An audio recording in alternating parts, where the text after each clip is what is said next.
আপনারা দেখছেন FOB news. FOB news মানে আপোষহীন স্বচ্ছতা। 2026-এর বিধানসভা নির্বাচনের আগে তিনবার বাংলা পা রাখলেন প্রধানমন্ত্রী নরেন্দ্র মোদী। দমদম সেন্ট্রাল জেলের মাঠে গতকাল প্রধানমন্ত্রী নরেন্দ্র মোদীর সভা ছিল।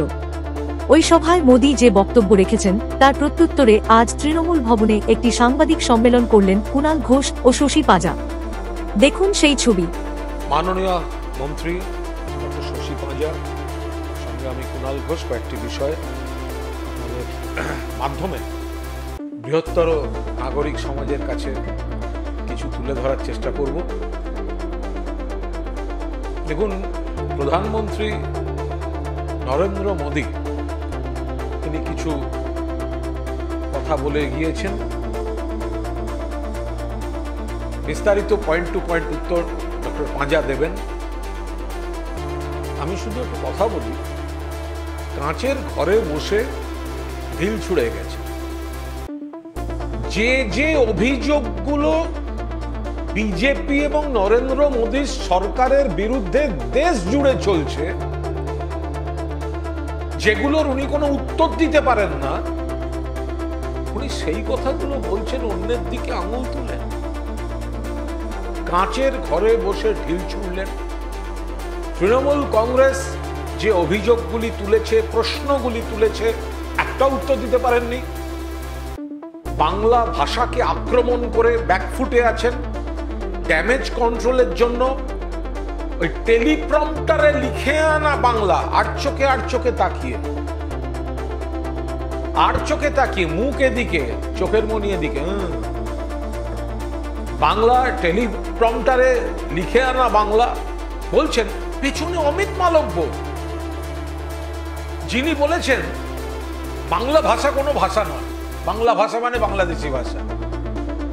যে বলছে বাংলা ভাষা ভাষা নয়, তাকে পাশে নিয়ে টেলিপ্রম্পটারে লিখে আনা বাংলা বলে উনি কি বোঝাতে চান? বলছেন দুর্নীতি নিয়ে। আমাদের সর্বভারতীয় সাধারণ সম্পাদক অভিষেক বন্দ্যোপাধ্যায় আগের দিনই বলেছেন, হেমন্ত বিশ্ব শর্মা থেকে আরম্ভ করে, মহারাষ্ট্র থেকে অজিত পাওয়ার থেকে আরম্ভ করে, বাংলার তথাকথিত বিরোধী দলনেতা থেকে আরম্ভ করে, যাদের বিরুদ্ধে অভিযোগ বিজেপি আঙুল তুলেছিল গ্রেপ্তারি চেয়ে, তারা তদন্ত এড়াতে বিজেপিতে গেছে এবং তারা নরেন্দ্র মোদীর দলের দিকে বসেছেন। উনি দুর্নীতি নিয়ে বলছেন। আমরা একটা ভিডিও, একবার নরেন্দ্র মোদীর মঞ্চে থাকা লোকের ভিডিওটা একটু দেখে নিই। দুর্নীতি নিয়ে বলছেন, মনে রাখবেন নরেন্দ্র মোদী দুর্নীতি নিয়ে বলছেন। নরেন্দ্র মোদী যখন দুর্নীতি নিয়ে বলছেন, তখন তার পাশে যিনি বসে আছেন তার বিরুদ্ধেই বিজেপি দুর্নীতির অভিযোগ এনেছে, তাকে গ্রেপ্তারের দাবি করেছে এবং তারপরে তিনি বিজেপিতে যোগ দিয়েছেন। কাঁচের ঘরে বসে ঢিল ছুড়ে গেলেন নরেন্দ্র মোদী।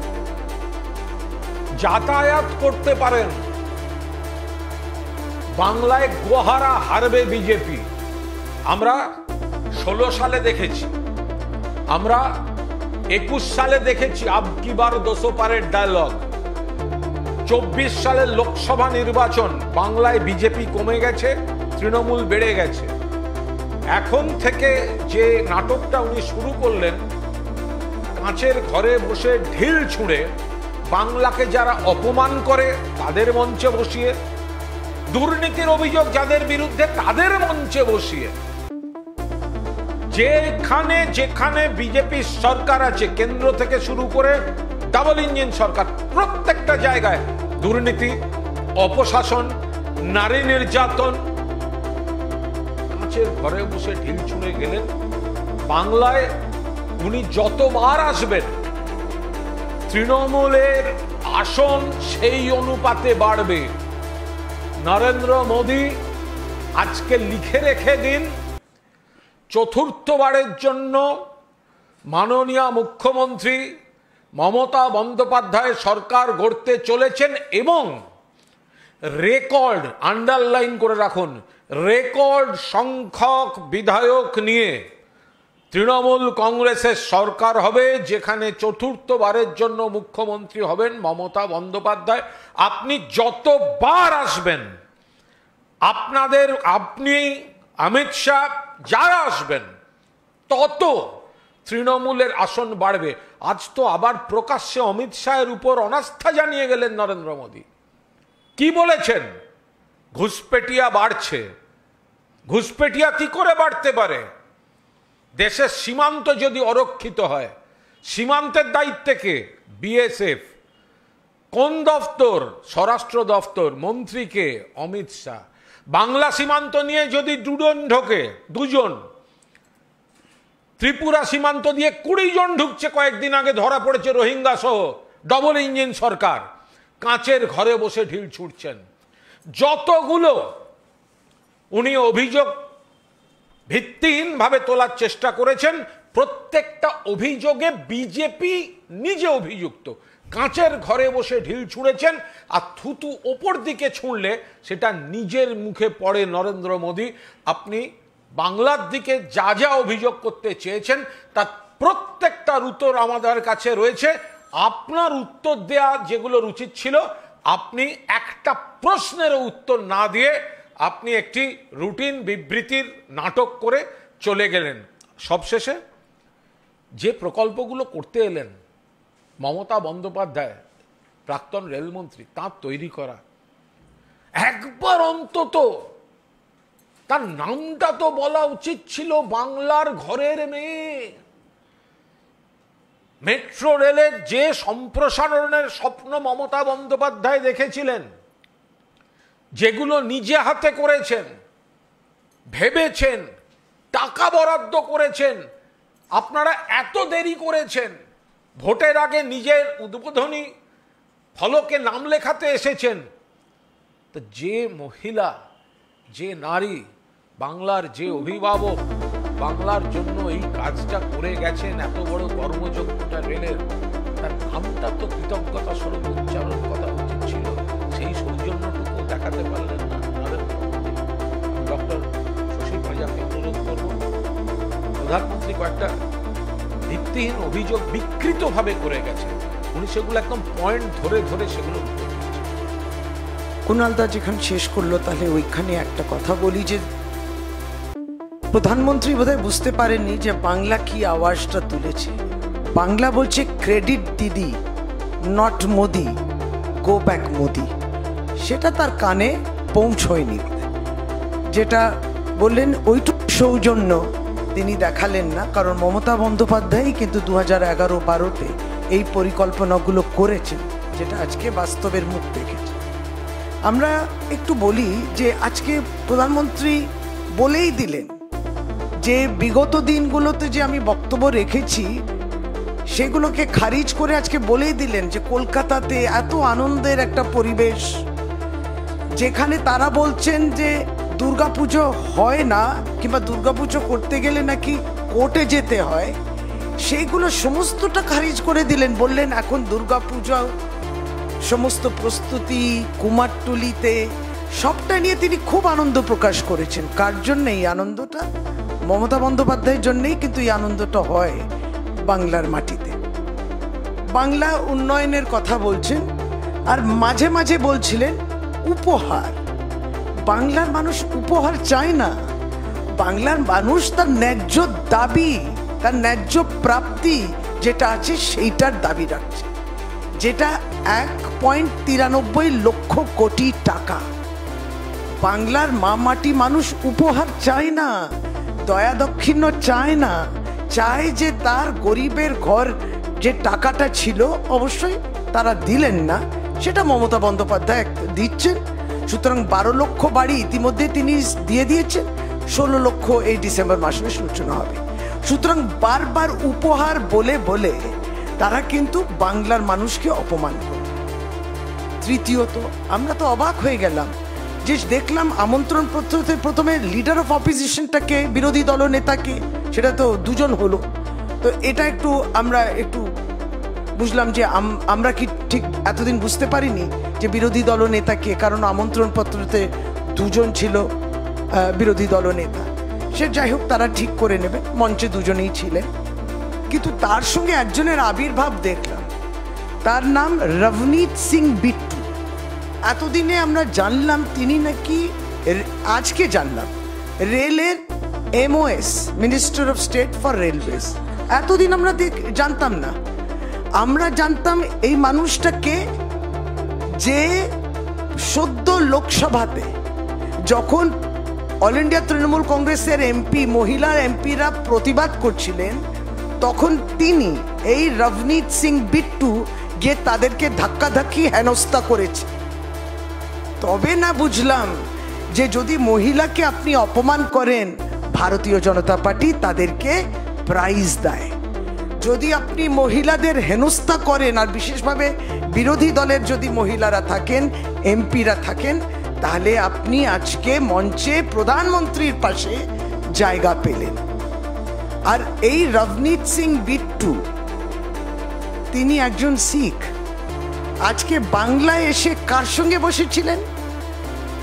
এই যে দুজন বললাম লিডার অফ অপোজিশন, যাই হোক, তার মধ্যে একজন যে লিডার অফ অপোজিশন আমরা জানতাম, শুভেন্দু অধিকারী, এক সময় পাঞ্জাবি শিখদের দেখে বলেছিল তোমরা খালিস্তানি।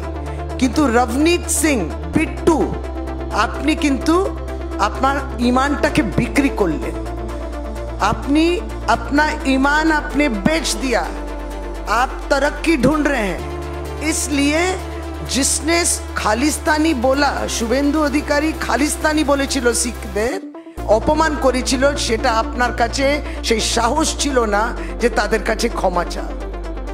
সুকান্ত মজুমদার বলে, ডক্টর সুকান্ত মজুমদার, তিনি তার চপ্পলটা খুলে একজন শিখ পুলিশ কর্তা তার পাগড়ির উপর ছুড়ে দিয়েছিলেন।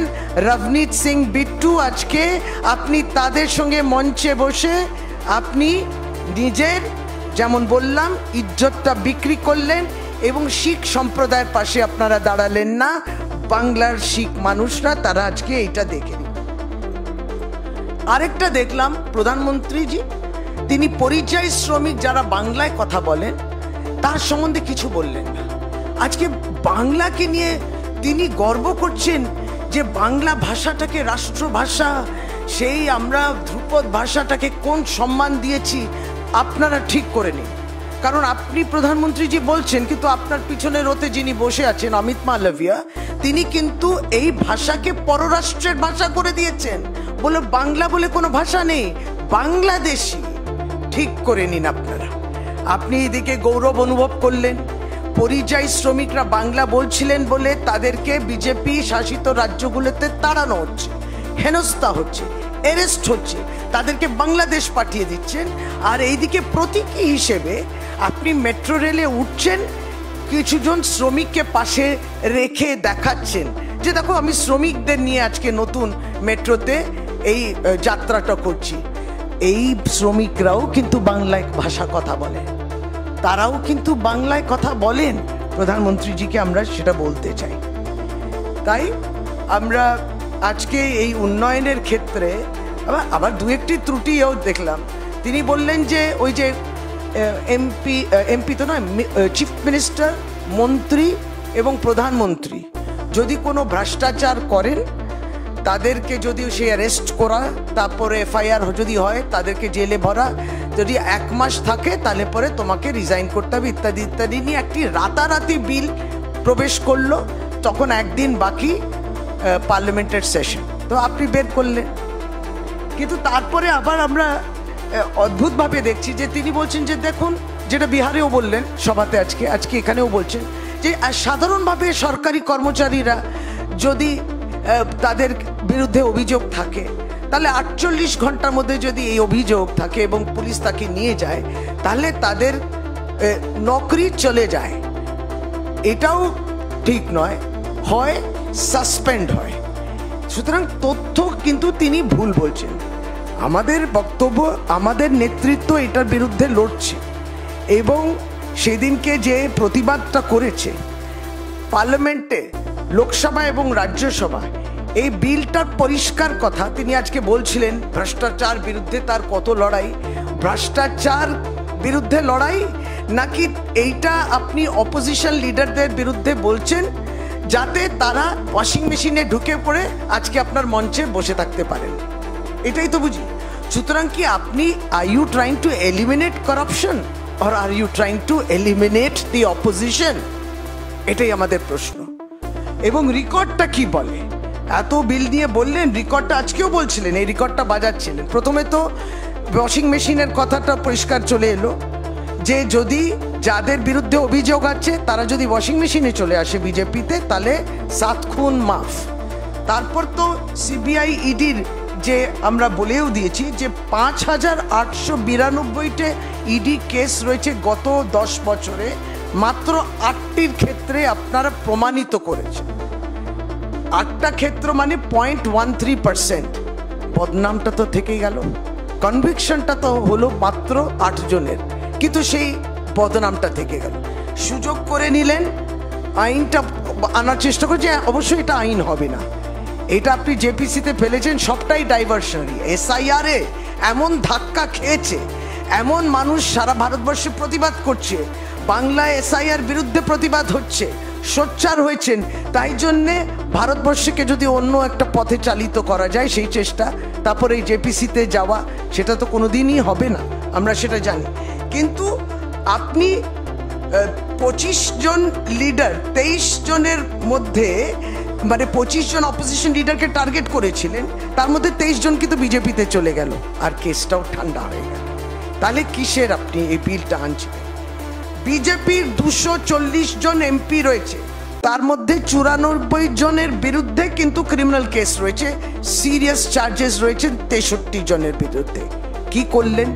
ভারতীয় Janata Party prime minister, chief minister, মন্ত্রীদের, কেন্দ্রীয় মন্ত্রী, রাজ্যের মন্ত্রীদের ধরার জন্য এই কথাগুলো বলছেন, কিন্তু ইতিমধ্যে যে চার্জেসগুলো রয়েছে তার বিরুদ্ধে আপনি কি করছেন? আমরা তো এইটুকু দেখি, হেনস্থা করবে বিজেপি, তার জায়গা হবে মঞ্চে আপনার পাশে। হেনস্থা করবে সোনার মেয়েদের, সোনার পদকদের, যারা সেই বিজেপি সাংসদ আবার টিকিট পাবে, আবার দাঁড়াবে ইত্যাদি, এইটাই দেখেছি। ফলে এই সবটাই আজকে পুরো বক্তব্যটাকে যদি ছোট্ট করে বলতে হয়, হতাশার আর্তনাদ। দেখে নেব ভিডিও, দুর্নীতি নিয়ে আর একটা ভিডিও রয়েছে, দুর্নীতি নিয়ে একটা ভিডিও রয়েছে, আমরা একবারটি দেখে নেব।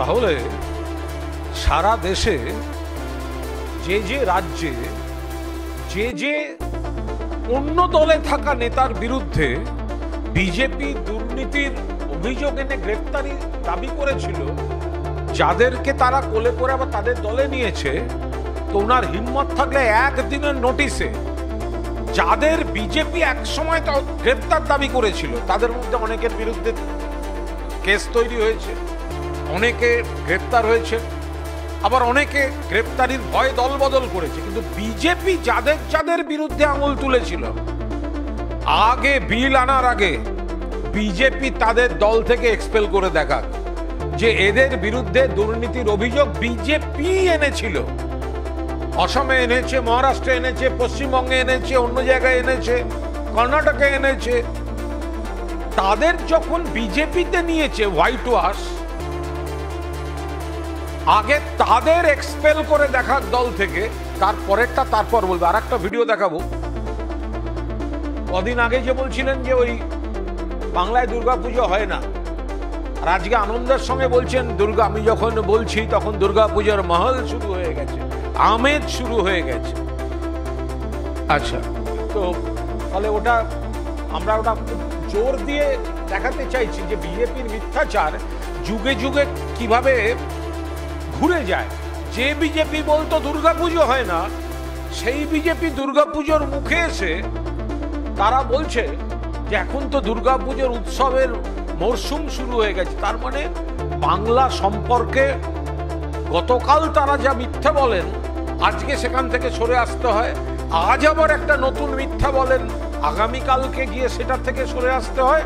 সবশেষ একটা কথা বলেছেন, বাংলার কাউকে আর বাইরে যেতে হবে না, এত নাকি ওনারা এত সব আশ্বাস টাশ্বাস দিচ্ছেন।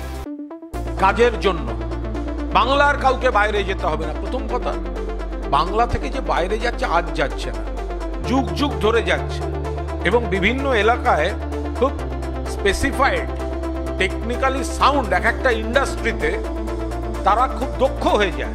অনেক ক্ষেত্রে ঠিকাদাররা নিয়ে যায়, অনেক ক্ষেত্রে তারা সেই রাজ্যে কাজ করতে করতে শুনতে পান আরও কিছু লোক লাগবে, হয়তো বাড়ির লোককে বলেন, হয়তো গ্রামের লোককে বলেন, এটা যুগ যুগ ধরে চলে আসছে। তো নরেন্দ্র মোদী কি বলছেন? বাংলা থেকে কাউকে বাইরে যেতে হবে না। নরেন্দ্র মোদী এই গ্যারেন্টি